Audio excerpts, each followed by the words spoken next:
What's going on, guys? It's Jimmy here. Welcome to our daily show where we discuss everything going on here in our country that you need to know about here on a daily basis. And as we're still dealing with Hurricane Ian, now multiple different states here in the southeast of the United States, get to that here in a moment. There's now another Category 4 hurricane right on the edge of the United States and Mexico. That's right, take a look. In Florida and the Carolinas take stock of the devastation from Ian. Another major storm is gaining strength off Mexico's west coast. CNN meteorologist Gene Norman joins us now. Gene, I just saw there was an update. This is getting stronger and stronger by the minute, it seems. Exactly right, Kim. The news on Hurricane Orlene goes from bad to worse. Just a couple hours ago, it went from a Cat 1 to a Cat 3. Now it's jumped up to a Category 4 major hurricane. It is expected to make landfall on Monday, but the big threat with this system will be heavy rain that could cause some devastating flooding, landslides, and flash flooding in western Mexico. Again, here's the latest on it. Now a Category 4 with max winds of 130 miles an hour. Still creeping slowly to the north, still about maybe 175 miles off the coast. Now, the problem is that we've seen this storm rapidly intensify, what I call the fingerprints of climate change. These major hurricanes intensifying rapidly, and this one has blown the doors off of rapid intensification, increasing over 40 miles an hour in just a 12-hour time period. Now, what it all means is there are hurricane warnings now from Mazatlan all the way down to Manzanillo, so folks in this area really need to be prepared for a devastating storm. And now that the forecast has changed a little bit, this storm may not get to the landfall location until sometime late on Monday, maybe the wee hours of Tuesday morning. And again, that's just bad news because a slowing hurricane as it approaches the coast just means a lot of rain. We could be seeing 6 to 8, in some cases 10 inches, and that, Kim, is going to be a very devastating situation as far as the flooding and the potential for landslides and mudslides. So again, going from bad to worse in western Mexico, it wouldn't surprise me in a couple of days we might see the same kind of pictures coming out of there as we've been seeing in Florida. And from Hurricane Ian now going through multiple different states, almost 100, maybe even more at this point, now proclaimed dead. And the storm's still going on. Take a look. We are seeing the impact of one of the fiercest storms to ever make landfall in the United States. Hurricane Ian is now a post-tropical cyclone and is currently drenching the Carolinas, Virginia, and West Virginia, leaving massive destruction, flooding, and power outages in its path. As of this hour, the overall death toll has soared to at least 77 people. Sadly, that number is expected to rise as rescue and recovery crews make their way through the damage. Most of the deaths are reported in Florida, where power outages are complicating rescue and recovery efforts. Ian ripped across the state as a powerful Category 4 hurricane on Wednesday. Early estimates suggest Ian caused up to $47 billion in losses, making it the most expensive storm in Florida's history. Right now, more than 1.2 million people are still without power. Duke Energy, which provides power to Central Florida, says it could be days before it's restored. Here's Governor Ron DeSantis earlier today on the latest efforts. Over the last 72 hours, there have been over 1,100 confirmed rescues made by first responders, and likely many more than that. Those are the reported ones as of 6 o'clock this morning. We have called in the Army Corps of Engineers at the request of the counties to help with damage to the water system. And I know that some of this is Lee County water utility, some of it may be municipal. Bottom line is the Corps is working with all of those groups. I know they're meeting again today to figure out what the best way is to go forward. Clearly, having those core services like the water and like the electrical are really top priorities after the life rescue mission. One of the most hard-hit cities in Florida was Fort Myers. Check out this jaw-dropping before and after, showing homes completely wiped out. It's a reminder of the unpredictability and sheer force of Mother Nature. Here's how one Fort Myers resident puts it. I stayed here as long as I could until I got scared for my life and went across the street in a brick home, which The three little pigs, they built them out of block. It's supposed to stay. Mine's built out of sticks. It didn't last too long when the big bad wolf come along and puffed it away. But I literally watched my house disappear with everything in it.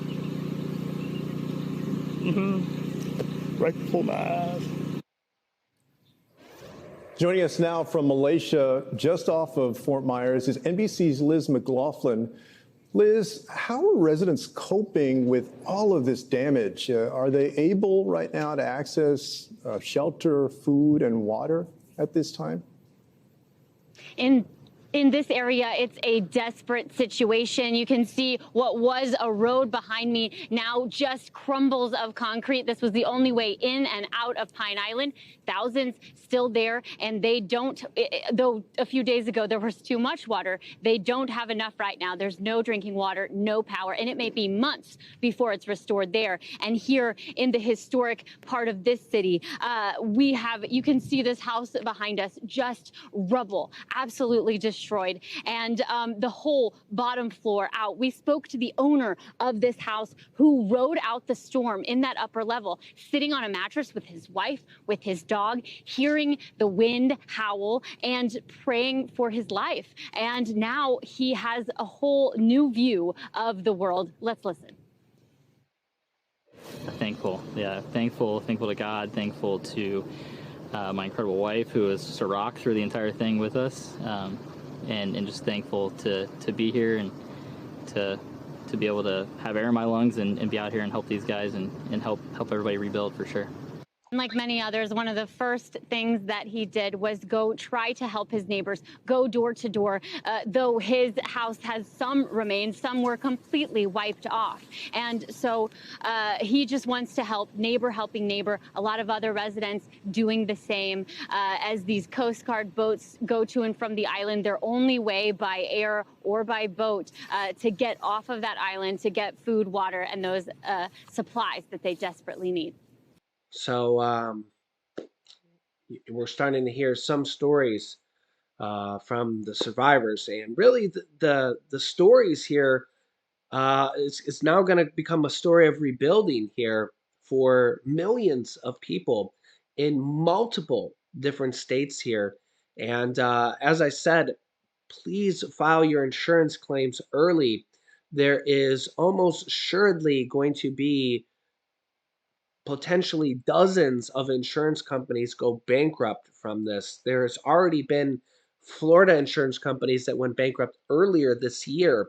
And from past hurricanes, we've seen Florida insurance companies and other insurance companies from other states previously go bankrupt. So if you're in Florida or in any of the other states affected by this, and if you have any friends or families, please share this video with them or let them know. File your insurance claims very early, like today, because this process takes a while. And if you wait to do it, the earlier the better. Trust me. Also, in a studied reversal here, over 700,000 borrowers will no longer qualify for student loan relief. This is because of the Republican lawsuits. You can see here 6 Republican-led states have sued the Biden administration over the student loan forgiveness plan. The Biden administration has already won one of these lawsuits, but they've had to change some of the things to make it so that the majority of Americans, the 43 million Americans, would get this. That included one change of 700,000 borrowers would no longer qualify for student loan relief. This is because their student loan relief was actually through a type of federal student loans, private student loans, not really through federal student loans. Let me show you here. In a study reversal from previous guidelines, many borrowers who have federal student loans that are owned by private entities are no longer eligible for debt relief. This is because they're private student loans, but may have been previously covered. And this is where they're not going to probably be covered. As recently as yesterday, the site said they were working on a solution for these borrowers, but may not happen. The other thing they had to do here is that the government had to update on their terms and condition and their website. They had to put a clause that says that you're not forced to take the student loan forgiveness. You're not forced to take the $10,000 to $20,000 of student loan forgiveness, because one of the Republican-led lawsuit, they're really trying hard to try to figure out a way to block this for 40 some million Americans that are going to basically get relief here. They found one person that said, get this. So the one person was, they were getting student loan forgiveness through another student loan forgiveness program. And that student loan forgiveness program wouldn't have had applicable state taxes. So their lawsuit said that, well, if the Biden new student loan forgiveness program was going to force them into that, he would have been applicable for state taxes on that, which would have been maybe a few $100s. Okay, so if you get $10,000 of student loan forgiveness, and there's a few states that are going to maybe charge state taxes. So if you have a 3% state tax, instead of paying the $10,000, you may have to pay $300 in state taxes. But his other student loan forgiveness program wouldn't have had state taxes. So they really searched far and wide to find one person who may have had irretrievable damages. Well, the Biden administration said, okay, well, we updated our websites, we updated our terms and conditions that says nobody is forced to take the $10,000 to $20,000 in help that we're providing. So the lawsuit was dismissed by the judge because now you're not forced to take the help. So that was dismissed.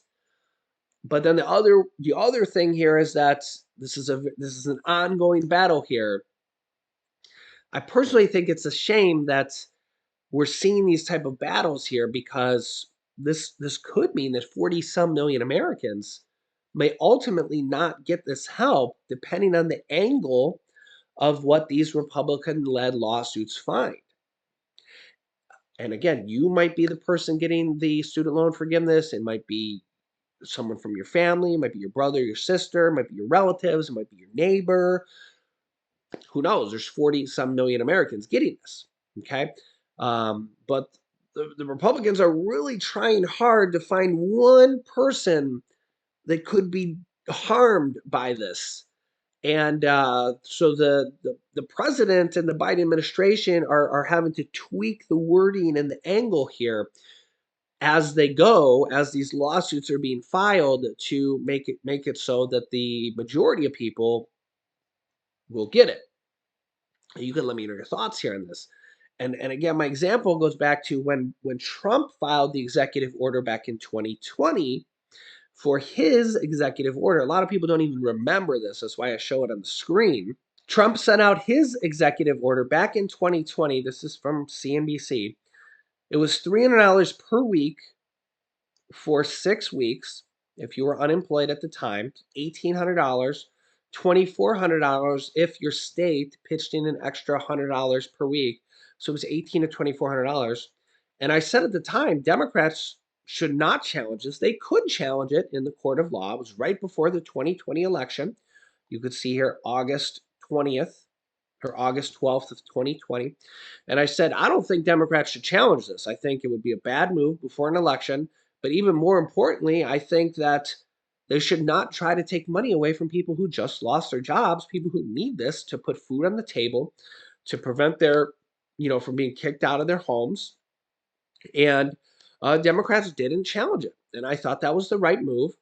And I think it's the wrong move for Republicans to challenge this for 40 million Americans who student loans are something that plagues people for years and years and years and years.